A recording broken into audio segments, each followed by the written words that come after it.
სახელითა მამისათა, დadzისათა, დაწმინდისა სულისათა, ჩვენთან არის ღმერთი.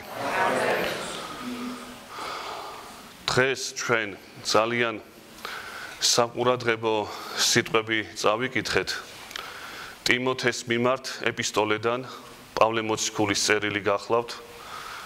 პირველი ეპისტოლე ტიმოთეს წერს თავის გაზრდილს, თავის აღზრდილს პავლე მოციქული.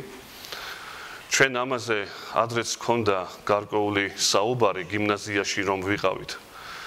მაშინ აღვნიშნეთ, მაგრამ დღეს ერთგვარად განვამდიდრებთ ამ ჩვენ სათქმელს.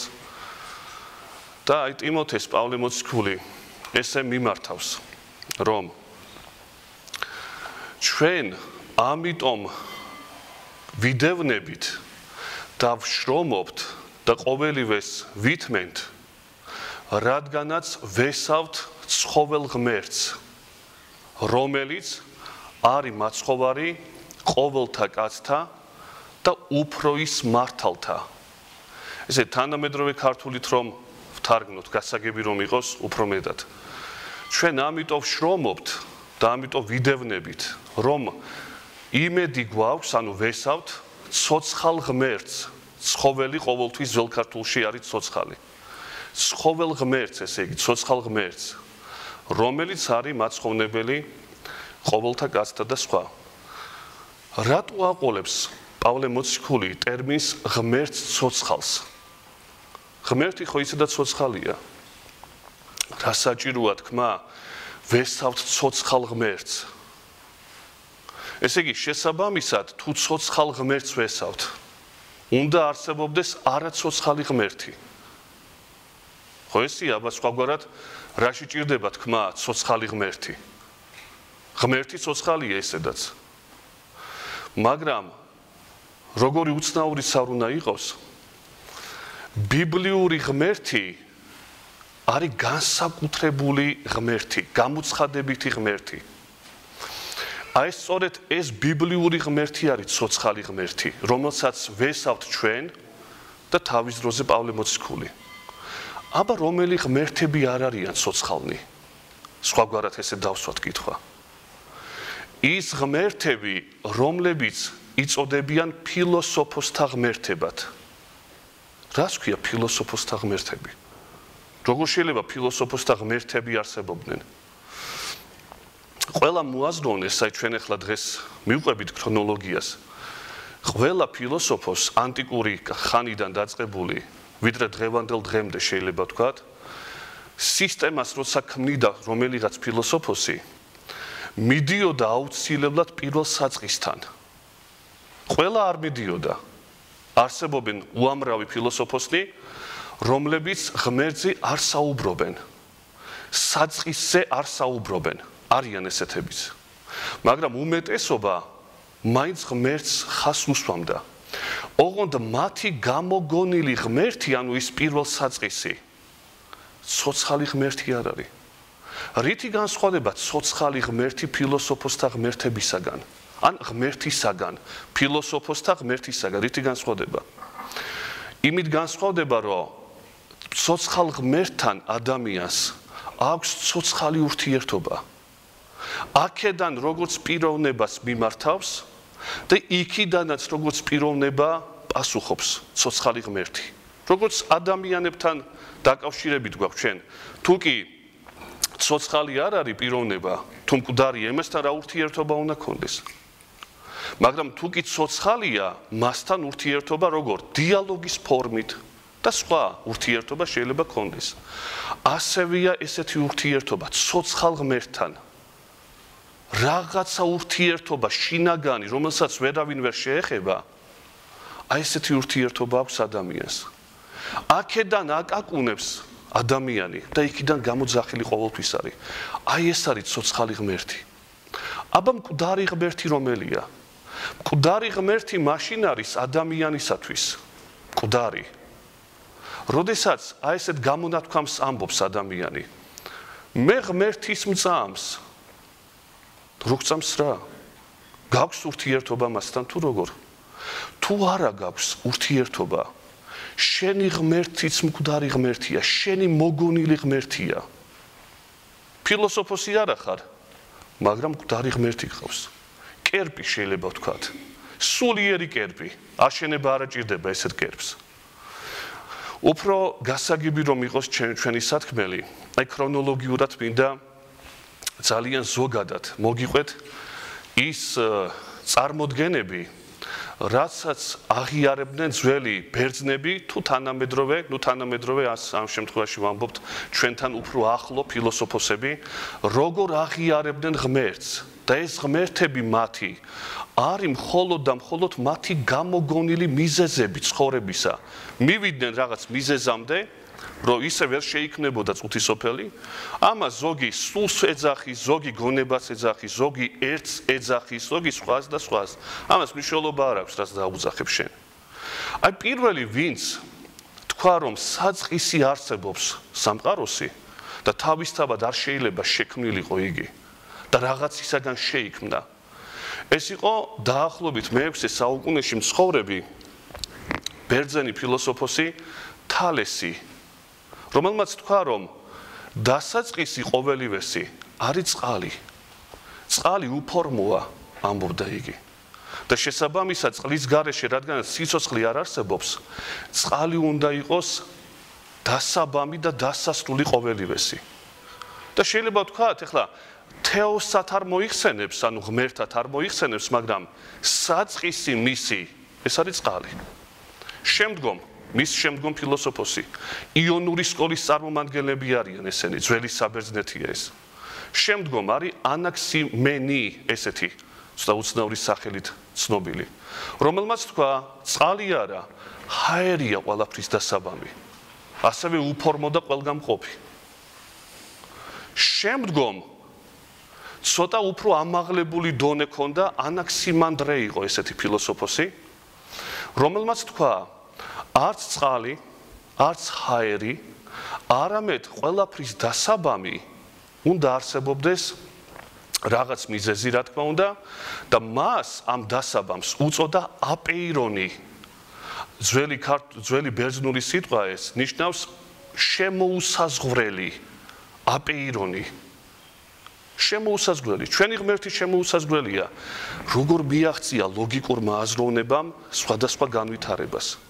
შემდგომ მოდიან ჰერაკლიტე, ყველაზე შეიძლება ითქვას, ყველაზე წარმატებული, ყველაზე მაღალი გონება მათ შორის, ჩამოთვლილ ადამიანთა შორის, რომელმაც თქვა, რომ დასაბამი და დასასრული ყოველივესი ეს არის აუცილებლად ცეცხლი. იმიტომ რომ ცეცხლიდან იბადება ყოველივე და ყველაფერი ცეცხლში უნდა შთაინთქას. მათი ღმერთები არის, ცეცხლი მათი ღმერთია, ჰერაკლიტეს ღმერთია, როგორც აპეირონი ანაქსიმანდრესი.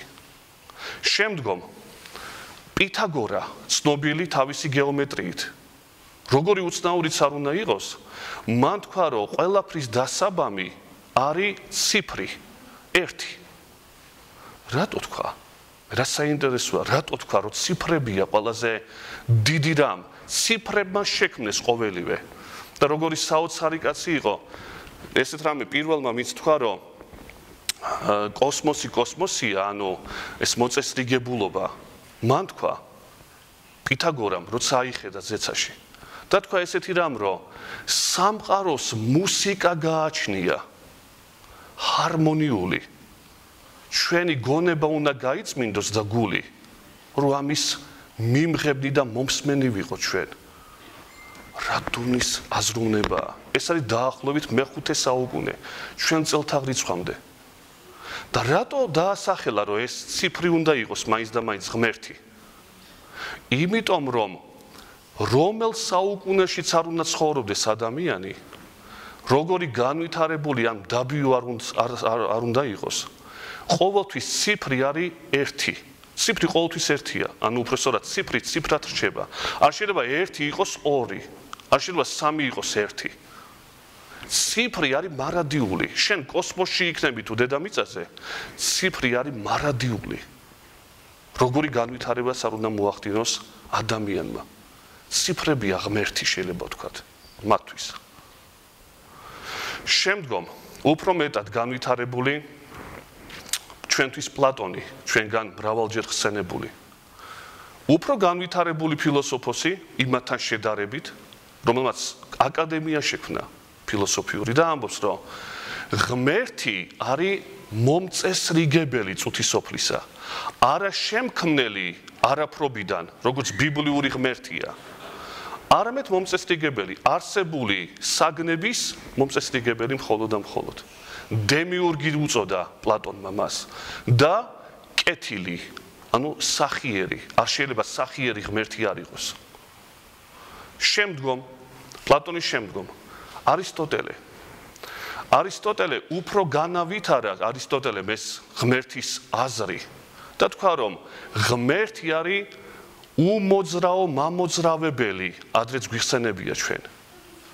აი ეს ლოგიკური გადასვლა შემდგომ გამოიყენა მე-13 საუკუნეში კათოლიკე წმინდანმა და ფილოსოფოსმა თომა აკვინელმა, ცნობილი სახელია ეს. ყველაზე დიდი წმინდანი შეიძლება ითქვას კათოლიკეთათვის. აი სწორედ მან გაიმეორა არისტოტელეს ლოგიკური ეს დასკვნა და თქვა, რომ აუცილებლად ყველაფერი მოძრაობს, მაგრამ უნდა არსებობდეს მამოძრავებელი მათი აუცილებლად, რომელიც თვითონ არ შეიძლება მოძრაობდეს, იმიტომ რომ თუ ისიც მოძრაობს, მაშინ იმასაც ყავს მამოძრავებელი და ასე უსასრულომდე და ერთთან მივდივართ ყოველთვის. არისტოტელემ ეს თქვა. ანუ საერთოდ რას ვამბობთ ამით? ამათი ღმერთია ეს, რომელთანაც ურთიერთობა რელიგიური კი არა აქვთ ამათ. არამედ აქვთ ჩვეულებრივი აღიარებითი მომენტი. ფასეული, უაღრესად ფასეული, მაგრამ რელიგიური არა. ფილოსოფოსთა ღმერთი. შემდგომ ეპიკურე, ელინისტური სკოლის, ელინისტური ხანის ფილოსოფოსი, რომელმაც თქვა ესეთი რამ, რომ ღმერთები თავისთავად არსებობენ და ჩვენთან არანაირი საქმე არ გააჩნიათ მათ. ანუ ათეისტი კი არ იყო ეს კაცი. ეს აღიარებდა ღმერთებს ოლიმპოზე, რომლებიც ცხოვრობენ, ძველი საბერძნეთია ეს, მაგრამ არ ერევიან ადამიანთა ცხოვრებაში. ისინი თავისთვის ყოვლად ნეტარებაში არიან და რა საქმე აქვთ ამათ ადამიანებთან? ღმერთებს აღიარებდა, ათეისტი არ იყო. შემდგომ სტოიციზმი, მარკუს ავრელიუსი, სენეკა, ეპიქტეტე და სხვები, უდიდესი გონებები აღიარებდნენ, რომ ღმერთი არის მატერიალური, იმიტომ რომ ყველაფერი არის მატერიალური წუთისოფლში. და ღმერთიდან გამოდის ლოგოსები, ანუ აზრები, ან სიტყვები, რომელიც არის წესრიგი წუთისოფლისა. და ბედისწერას აღიარებენ შესაბამისად. ეს დიდი ფილოსოფიური სკოლებია, ახლა ამას ვერ განვიხილავ დეტალურად. უბრალოდ რა მინდა თქვა, რომ მატერიალური ღმერთი ყავთ სტოიკოსებს. შემდგომ მოდის ნეოპლატონიკოსი და უფრო რელიგიური ფილოსოფია, ეს ამას არ შევეხებით. სადღაც მე-17 საუკუნე იყო ესეთი ფილოსოფოსი, ებრაელი წარმოშობით, უნიჭიერესი კაცი, ახალი დროის ფილოსოფოსი ეწოდება მას. ბარუხ სპინოზა, ესეთი, პანთეისტი. პანთეისტი რაც ნიშნავს? პან არის ყოველივე, ყველაფერი, ბერძნული სიტყვა და თეოს არის ღმერთი. პანთეოს ნიშნავს ყველაფერი ღმერთია. და როგორი წარმოდგენა შექმნა და ჩამოაყალიბა ამ კაცმა, რომ ღმერთი არის ყოვლად სრული და მისგან გადმოღრილი რაღაცა ღმერთის ნაწილები ვარ ჩვენ. შესაბამისად, ყველაფერი კარგია წუთისოფლში და ბუნებითად ღმერთია ყოველივე. რასაც შევეხებით, ეს არის ღმერთი გადმოღრილი თავისი თავიდან. განკვეთეს შემდგომში სინედრიონმა განკვეთა ეს ადამიანი, იმიტომ რომ არა ტრადიციული აზროვნება ჰქონდა მას. თუმცა ფილოსოფიაში ძალიან მნიშვნელოვანია და პანთეისტური ფილოსოფიის ერთ-ერთი წარმომადგენელია. ღმერთი ყავს, უღმერთო არ არის. შემდგომ იმანუელ კანტი, არა ერთგზის ხსენებული ჩვენგან. გერმანული ფილოსოფიის მამამთავარი, ჩვენ გვექნება სინდისთან დაკავშირებით, როდესაც განვიხილავთ რაღაც საკითხებს, შემდგომ აუცილებლად განვიხილავთ და განხილულიც გვაქვს ეს რამოდენიმეჯერ. იმანუელ კანტი, ეს უდიდესი გონება, რომელმაც ძალიან დიდი გავლენა იქონია ფიხტეზე, შელინგზე, ჰეგელზე, ნიცშეზე, ხაიდეგერზე და სხვებზე. რას ამბობს კანტი? კანტი ამბობს, რომ თუ კი ადამიანში სინდისი არსებობს, ეს ბუნებისეული მდგომარეობა არ არის. ბუნებისეულს რას გულისხმობს, რომ სადაც არ უნდა გაიხედოს ადამიანმა, ორგანულ სამყაროში არ არსებობს სინდისიერება, არც სოციალ არსებებში არ არსებობს გარდა ადამიანისა. და თუ კი ეს სინდისი ჩემთვის მოცემულია და მე ხვდები რა არის კარგი და რა არის ცუდი თავიდანვე, არ აჭირდება ამას კანონი, დაწერილი კონსტიტუცია. შინაგანად ხვდები რა არის კარგი და რა არის ცუდი. მაშინ თუ კი ჩემს გარშემო არც ერთ არსს და არსებას არ გააჩნია ეს გრძნობა, საიდან არის ეს? კითხვა. და ცნობილია მისი სიტყვები, რომ ორი რამე მაკვირებს ქვეყანაზე. ვარსკვლავებით მოჭედილიცა და ზნეობრივი კანონი ჩემში. ანუ სინდისიერება ჩემში საიდან არის? და მივიდა თუ კი პირველი ნაშრომით, რომელსაც წმინდა გონების კრიტიკა ეწოდება, იქ ამ ხელს მანამდე არსებულ წარმოდგენებს ღმერთის შესახებ, თომა აკვინელს, ანსელმ კენტერბერიელს და სხვებს ამ ხელს და უარყოფს მათ, ესე ვთქვათ, დასაბუთებებს ღმერთისას. მივიდა თავის არგუმენტამდე და თქვა, რომ მეორე ნაშრომი როცა დაწერა, პრაქტიკული გონების კრიტიკა, ანუ რა უნდა ვაკეთო მე, სწორი რომ ცხოვრებით ვიცხოვრო. თქვა ესეთი რამ, რომ სინდისი არის ღმერთისგან აუცილებლად ჩანერგილი ჩემში და ანაზღაურება სინდისიერების შესაბამისი ცხოვრებისა, ეს არის მომავალი ცხოვრება ჩემი. მივიდა უკვდავებამდე და ღმერთამდე მივიდა. თუ უკვდავება არის, მაშინ ღმერთის სამფლობელოა ეს. არ შეგაწყენ და ბოლო ფილოსოფოს გეტყვით. ჰეგელი, გეორგ ჰეგელი, ურთულესი ფილოსოფოსი.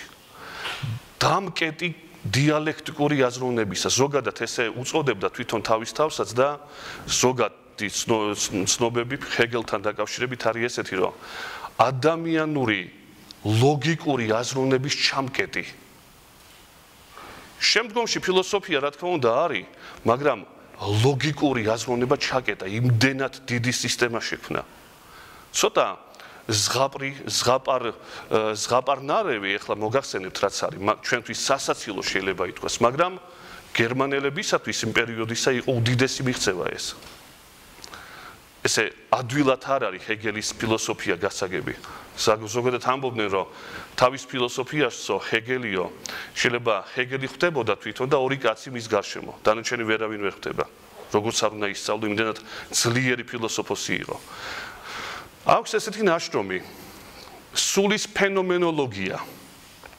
რა ნაშრომია ეს? ჰეგელის მიხედვით, წუთი სოფელი სხვა არაფერია თუ არა აბსტრაქტული რაღაც სულის გაშლა სხვადასხვა ეტაპობრივი. პირველი გაშლა ამ სულისა, იმიტომ ეწოდება სულის ფენომენოლოგია, ანუ გამოვლინება. პირველი გაშლა, როდესაც საკუთარ თავს შეიმეცნებს ეს სული, რაღაც აბსტრაქცია. ეს არის ორგანული სამყარო. აი ესე იგი, სულის გაშლის შედეგად იქმნება ორგანული სამყარო. შემდგომ მოდის ცხოველები და ადამიანი და ყველაზე დიდი გაშლა, როდესაც სულმა მოახდინა, ჰეგელის სულმა, ეს არის აზროვნება ადამიანისა და სახელმწიფო შექმნა იმპერატორით სათავეში. შემდგომ უნდა შეიკუმშოს კვლავ ეს სული და დაუბრუნდეს საკუთარ თავს. ამას ქვია ძალიან ზოგადად, რა თქმა უნდა, ჰეგელის ღმერთი. ეს სული არის ჰეგელის ღმერთი. აი ეს ძალიან ცოტა ფილოსოფოსი იმ ფილოსოფოსთა შორის, რომლებიც ლაპარაკობენ ღმერთის შესახებ. მაგრამ მათ ჩვენ არც ერთს მორწმუნე ადამიანს ვერ დავარქმევთ. რატო ვერ დავარქმევთ? იმიტომ რომ მათი ღმერთები ჰეგელის სული იქნება ეს. კანტის სინდისიერი ღმერთი იქნება. თუ სპინოზას პანთეიზმი, თუ პლატონის დემიურგი, თუ არისტოტელეს მამოძრავებელი უძრავი, მნიშვნელობა არ აქვს რაც დაარქმევ. მორწმუნეობა ეს არ არის. შეიძლება ადამიანი აღიარებდეს ღმერთს, მაგრამ ათეისტი იყოს, ან უფრო სწორად, თუ ათეისტი არა, ესეთი მკაცრი სიტყვა რო არ გამოვიყენოთ, იყოს ღმერთის ამღიარებელი, მაგრამ მისი ღმერთი მკვდარი ღმერთი იქნება. არანაირი კავშირი არ აქვს ჰეგელს თავის სულთან. არანაირი კავშირი არ აქვს კანტს თავის ღმერთთან. როგორც მორწმუნე ადამიანს აქვს. მორწმუნე ადამიანი შეიძლება იყოს გაუნათლებელი, შეიძლება, მაგრამ ცოცხალი ურთიერთობა შეიძლება ქონდეს ღმერთთან. აი განსხვავება რელიგიურ ღმერთსა, გამოცხადებით ღმერთსა, იმ ღმერთს, რომელსაც პავლე მოციქული დღეს გვეუბნება, რომ ჩვენ ვესავთ ცოცხალ ღმერთს, რომელიც არის მაცხოვარი ყველა ადამიანის. ის ღმერთები ფილოსოფოსთა მაცხოვარი ღმერთები არ არიან. ისინი არც სამოთხეს პირდებიან და არ ჯოჯოხეთს. არც ხონებას და არც ცუდად ყოფნას. არიან და იყვნენ თავისთვის. ფილოსოფოსთა ღმერთები არიან და მაგიტო. ცუდი არ არის აზროვნება, როცა ესეთი მიმართულებით მიდის. ამას არავინ არ უარყოფს. მაგრამ საკმარისი არ არის, აი ამის თქმა გვინდა. თუ კი შენ ცოცხალ ღმერთთან ცოცხალი ურთიერთობა არ გაგაჩნია. ეკლესიური ცხოვრებით და მით უმეტეს ზიარების საიდუმლოთი. რა მნიშვნელობა აქვს ვის ესავ შენ? გამოიგონე ღმერთი და მას ეთაყვანე. ჰეგელი თავის ღმერთს, კანტი თავისა შენსას. და იქნები ვითომ მორწმუნე, მკვდარი ღმერთის კერპის ამღიარებელი. დაგლოცოთ ღმერთმა გაგაძლიეროთ და ყველა შეგვეწიოს ცოცხალი ღმერთი და არა ფილოსოფოსთან. მოგეხსენებათ, ხვალე არის მირქმის დღესასწაული, დღეს საღამოს გვექნება საღამოს ლოცვა 4 საათზე, ხოლო ხვალ 9 საათზე დავიწყებთ დღესასწაულის წირვას. დაგლოცოთ ღმერთმა და ჯვარი გეწეროთ.